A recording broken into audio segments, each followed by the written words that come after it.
Selamat pagi teman-teman, senang sekali bisa berjumpa kembali dengan Anda ya dalam program Corporate e-learning ya. Kali ini kita akan bicara mengenai sebuah topik yang sangat penting dan sangat strategis, namanya mini MBA. Ya, seperti yang ada di layar di depan Anda, judul topik kali ini adalah mini MBA. Jadi ibaratnya dalam pembelajaran online kali ini saya akan menyampaikan materi-materi penting yang selama ini biasa disampaikan dalam kelas MBA ya. MBA itu Master of Business Administration ya, program S2 MBA biasanya 2 tahun. Kalau di Indonesia namanya MM ya, Magister Management ya, 1,5 tahun biasanya ya. MMUI, MMUGM atau MM Prasetya Mulia itu sebutannya Magister Management. Kalau di luar negeri disebutnya MBA. Nah, dalam kelas mini MBA kali ini saya akan menyampaikan berbagai topik penting yang selama ini biasanya di-cover dalam kelas-kelas MBA. Ya. Saya akan menyampaikannya dengan renyah, topik-topik penting mengenai strategi bisnis, ya, marketing management, strategic HR management, dan seterusnya. Jadi dalam kelas mini MBA itu Anda akan seolah-olah saya ajari untuk menjadi seorang CEO yang andal di masa depan. Ya. Bekal ilmu yang penting bagi seorang CEO masa depan. Oke. Ya, jadi langsung saja teman-teman ya, kita beranjak ke slide berikutnya ya. Jadi sebelum bicara mengenai manajemen bisnis atau strategi bisnis, saya mau ngasih tahu mengenai 4 tujuan fundamental bisnis ya. Kita di sini bicara mengenai manajemen bisnis, mengenai bisnis strategi. Tapi sebenarnya apa sih tujuan fundamental dari sebuah bisnis itu ya? Yang pertama bisa Anda sebut ya, bisa Anda lihat di slide berikutnya ya, di layar belakang saya. Tujuan pertama fundamental bisnis itu adalah to create customers by making wow products. Jadi salah seorang guru manajemen legendaris namanya Peter F. Drucker itu pernah mengatakan satu-satunya tujuan bisnis itu sebenarnya adalah menciptakan pelanggan, ya, to create customers. Nah, di sini saya menambahkan dengan cara apa? Dengan cara menciptakan produk yang wow, produk yang legendaris. Jadi itulah sebenarnya tujuan paling fundamental bisnis itu teman-teman ya. Kalau kita buka bisnis, jualan ya harus dapat pelanggan ya. Caranya apa? Ya jualannya enak, jualannya bagus, jualannya kualitasnya oke. Bayangkan Anda buka rumah makan kemudian tidak punya pelanggan. Dalam waktu seminggu rumah makan Anda mungkin akan bangkrut. Atau Anda buka lembaga kursus online, tidak ada peminatnya, itu mungkin dalam 1 bulan kursus Anda akan tutup. Jadi bisnis yang bertahan sampai puluhan tahun, bahkan ratusan tahun itu karena pelanggannya loyal. Dari tahun ke tahun selalu mendapatkan pelanggan baru dan pelanggan lamanya juga bertahan menjadi pelanggan. Kenapa? Karena mereka menciptakan produk yang wow. Nah, contohnya di depan layar Anda itu saya ngasih contoh produknya mobil Honda HR-V ya. Mobil Honda HR-V ini kebetulan pernah menjadi best seller car ya di Indonesia. Desainnya keren, bagus gitu ya. Modelnya bagus ya. Dan Honda sendiri kita tahu memang merupakan salah satu perusahaan yang selama ini bisa menciptakan produk-produk yang wow. Mereka punya Honda CR-V, kemudian sepeda motornya juga menjadi raja jalanan ya. Jutaan umat di Indonesia membeli sepeda motornya mereknya Honda ya. Honda Vario, Honda Beat, Honda Scoopy gitu ya. Saya di rumah juga punya motor untuk anak saya. Anak saya dua-duanya punya sepeda motor Honda Scoopy. Mereknya sama, warnanya juga sama, coklat, Honda Scoopy warna coklat. Saya sendiri mobil saya juga Honda, ya, Honda BR-V. Jadi Honda ini salah satu contoh sebuah organisasi bisnis yang legendaris karena mereka mampu menciptakan produk yang wow. Contoh berikutnya saya ngasih contoh ini ya, produk yang wow itu apa ya? Itu ya Indomie ya teman-teman ya. Ini salah satu produk legendaris andalan jutaan manusia di Indonesia ya. Kenapa? Rasanya enak, maknyus, harganya terjangkau dan distribusinya ada di mana-mana. Kebetulan saya sendiri dulu pernah kerja di perusahaan ini ya. Saya dulu ketika lulus fresh graduate itu kerja di Indofood ya, produsen yang bikin Indomie. Dulu saya juga suka Indomie ya, dulu ketika masih muda ya, ketika masih kuliah itu saya sarapan paginya hampir selalu Indomie rebus. Sampai-sampai penjual Indomie Warmindunya itu kenal saya. Makan Indomie, minumnya kopi susu. Ya, many years ago, ketika saya masih kuliah S1 ya, di Jogja. Nah ini juga contoh perusahaan legendaris ya, Indofood, Indomie ini pelanggannya jutaan karena mereka puas dengan produknya. Ya.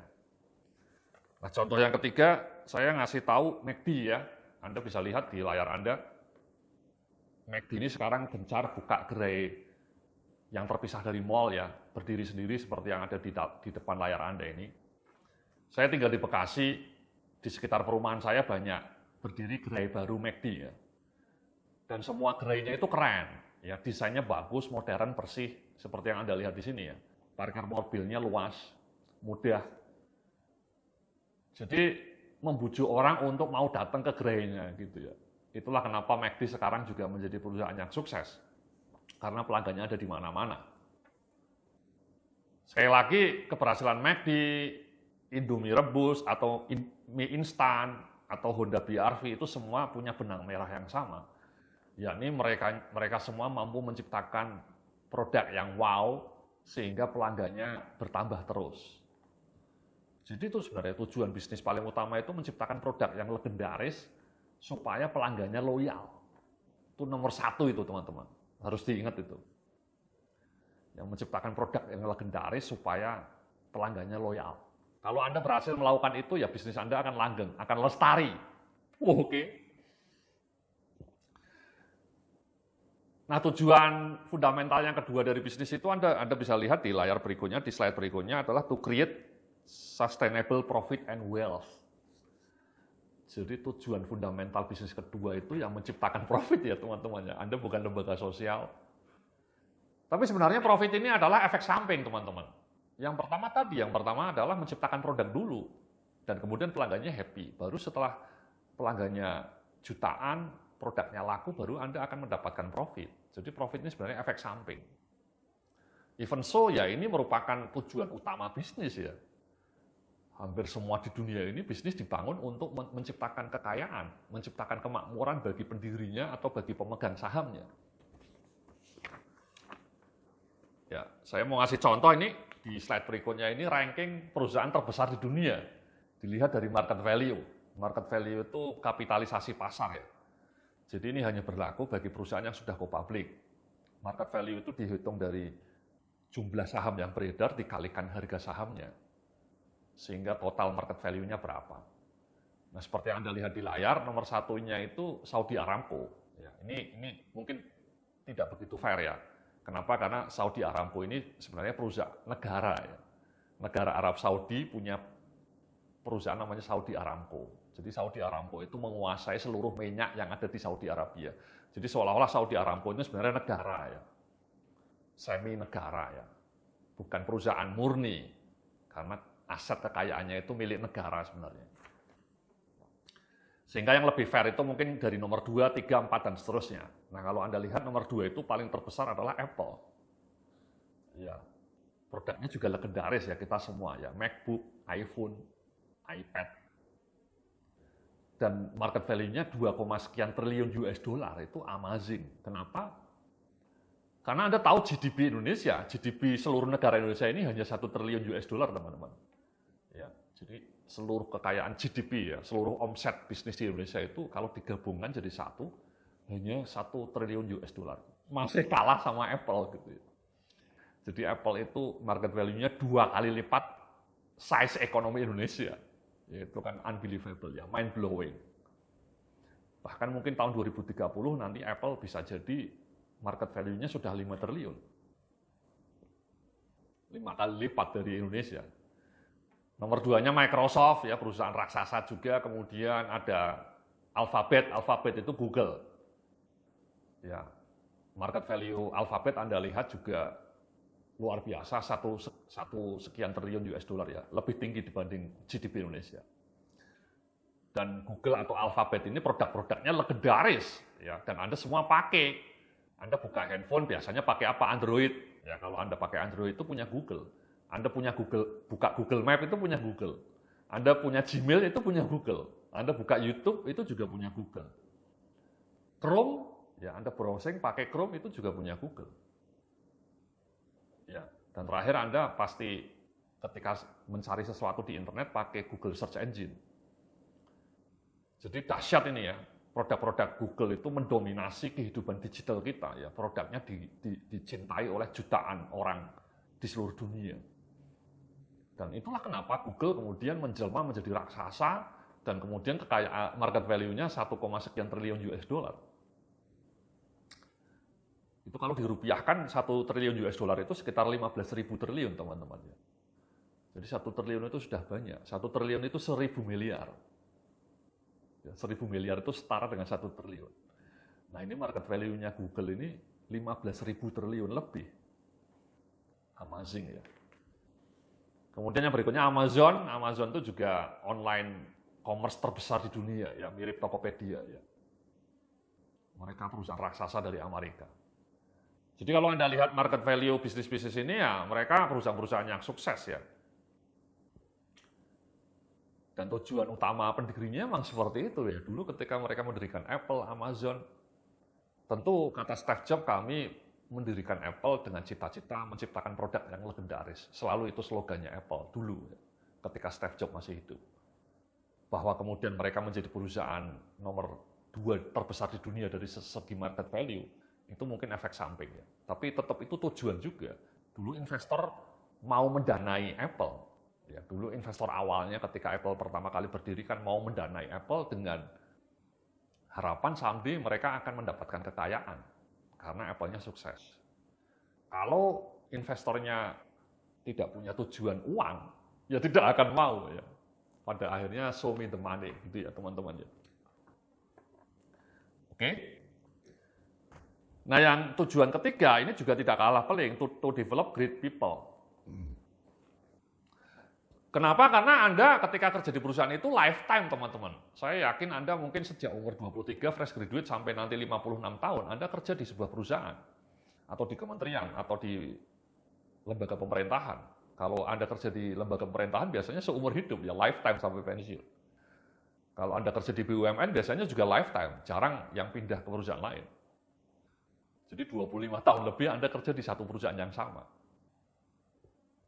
Misalnya di Telkom sampai pensiun, di Bank Mandiri sampai pensiun. Kalau Anda kerja di perusahaan swasta mungkin Anda pindah-pindah ya. Seperti saya ya, pernah di Indofood, kemudian pindah lagi. Tapi nanti sampai pensiun ya Anda kerja di sebuah perusahaan untuk mendapatkan uang. Ya, kecuali Anda resign bikin usaha sendiri. Maknanya apa? Bahwa jutaan orang menjadi karyawan, menjadi manajer, dan menghabiskan waktu yang panjang di sebuah perusahaan, berkarir. Bayangkan kalau mereka kerja di perusahaan yang tidak bagus ya, yang toksik, itu kan jiwanya akan stres ya. Kenapa? Karena Anda menghabiskan waktu sampai 25 tahun lebih teman-teman di sebuah perusahaan, kerja sebagai seorang employee worker gitu ya. Harapan saya sih Anda menemukan perusahaan yang kultur kerjanya bagus, suasana kerjanya oke. Jangan kerja di perusahaan yang kulturnya toksik. Ya, kemudian jauh jaraknya dari rumah sehingga macet di jalan itu berat juga ya. Kemarin saya punya sepupu yang resign ya, dia umurnya sudah 40-an tahun. Kenapa saya tanya? Karena dia tidak tahan lagi dengan budaya kerja di kantornya di sebuah bank ya. Kerjanya sampai malam terus sampai jam 9 malam, kemudian kalau meeting saling menyalahkan. Atasannya terlalu mudah menyalahkan anak buah sehingga dia merasa tertekan terus. Stres, akhirnya dia resign gitu ya. Karena mental health dia terganggu gitu ya, kesehatan mentalnya. Jangan, kalau bisa kerja di perusahaan yang bagus ya, yang kolaboratif, yang iklim kerjanya oke, ruangan kerjanya juga oke. Contohnya misalnya kantor pusat Unilever Indonesia, itu yang baru ada di Bumi Serpong Damai. Itu amazing ya, kalau Anda masuk kantor pusat Unilever di Indonesia yang ada di BSD itu seolah-olah Anda masuk dunia lain. Karena begitu Anda masuk ruangannya yang sangat luas ya, seluas lapangan sepak bola. Anda seolah-olah masuk kantor pusatnya Google di Amerika itu. Anda seolah-olah masuk kantor pusatnya Microsoft di Amerika.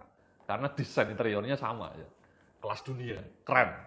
Anda bisa lihat di YouTube ya, atau di gambar-gambar itu keren.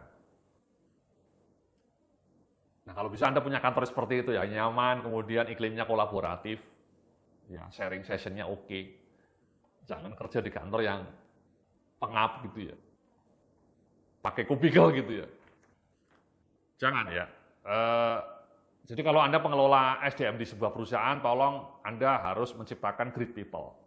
Dan great people hanya akan tercapai kalau perusahaan Anda punya iklim kerja yang bagus, sistem karirnya bagus, sistem trainingnya bagus, sistem penilaian kinerjanya oke, mentoringnya jalan, sehingga semua karyawan di kantor Anda merasa berkembang, empower. Oke? Itu penting itu teman-teman. Itu tujuan ketiga dari bisnis itu menurut saya itu to develop great people. Jadi jangan hanya mencari uang, jangan hanya menciptakan produk yang legendaris, tapi Anda harus menciptakan SDM yang wow, yang powerful, yang happy ya, yang puas kerja di perusahaan Anda. Oke? Kemudian yang terakhir, tujuan yang terakhir itu to solve social problems. Contohnya yang ada di depan Anda ini Gojek ya. Menurut saya Gojek dan GoFood itu sangat luar biasa sumbangannya bagi penciptaan lapangan kerja. Bahkan kemudian Gojek pernah dinobatkan majalah Fortune sebagai salah satu social company yang hebat. Ya. Kenapa? Karena can you imagine ya, jutaan driver Gojek itu tadinya tidak punya pekerjaan. Ya. Mereka pengangguran semua itu. Mau mencari pekerjaan di pabrik nggak ada. Akhirnya mereka menjadi driver Gojek, penghasilannya lumayan. Ada yang 3 juta, ada yang 4 juta. Bahkan ada yang sampai 8 juta per bulan. Dan yang tidak kalah penting adalah GoFood. Ya, jutaan UKM kuliner di Surabaya, di Semarang, di Bandung, di Jakarta itu bisnisnya naik pesat gara-gara ikut jaringan GoFood. Jadi Nadiem Makarim atau Gojek dan GoFood itu menurut saya sumbangannya bagi penciptaan lapangan kerja jauh lebih fenomenal dibanding Kementerian Tenaga Kerja. Ya, Kementerian Tenaga Kerja hanya ngomong doang, tidak ada action gitu ya. Jadi itu contoh perusahaan yang tumbuh bisnisnya, tapi at the same time mereka juga memberikan dampak yang sangat positif bagi lingkungan sosialnya. Dalam hal ini misalnya Gojek menciptakan lapangan kerja ya, bagi jutaan drivernya dan juga bagi jutaan mitra merchant di GoFood-nya. Ya, di slide berikutnya saya memperlihatkan solving social problems ya. Jadi banyak perusahaan yang sekarang bergerak di bidang environmental, misalnya Tesla. Tesla itu mobil listrik itu revolusioner. Mobilnya laku sehingga dapat uang, Elon Musk-nya. Tapi at the same time, Tesla itu membantu menurunkan emisi gas karbon ke atmosfer ya. Polusi dari mobil konvensional itu kan termasuk penyumbang terbesar ya, polusi dunia. Kalau mobilnya listrik kan menjadi zero karbon. Jauh lebih bagus lagi kalau listriknya kemudian juga renewable, listriknya dari sinar matahari. Jadi di Amerika, di Eropa itu pemilik Teslanya rumahnya dikasih solar roof. Jadi dia ngecas bahan bakar mobilnya dari matahari. Itu kan keren banget ya. Sudah irit, ya tidak mengeluarkan biaya untuk beli Pertamax karena tenaganya listriknya dari matahari yang melimpah tiap hari ada. Itu hanya akan terjadi kalau ada mobil seperti Tesla. Dan kemudian ada juga provider yang menjual solar panel. Jadi memang tepat kata salah seorang ahli sosiologi mengatakan bahwa sebenarnya yang paling punya kesempatan bagus untuk menjadi solusi bagi masalah lingkungan, bagi masalah sosial itu bukan lembaga LSM, bukan lembaga negara, bukan lembaga agama, bukan lembaga pendidikan, tapi lembaga bisnis. Ya, karena sekarang trennya Anda hanya akan mendapatkan profit kalau bisa menjual produk yang ramah lingkungan. Ya, contoh nyatanya Tesla ini ya, Tesla menjadi fenomenal, pertumbuhannya sangat jauh di atas mobil konvensional, laku, banyak pembelinya, dan Tesla ini memberikan sumbangan penting bagi penurunan pencemaran lingkungan di dunia.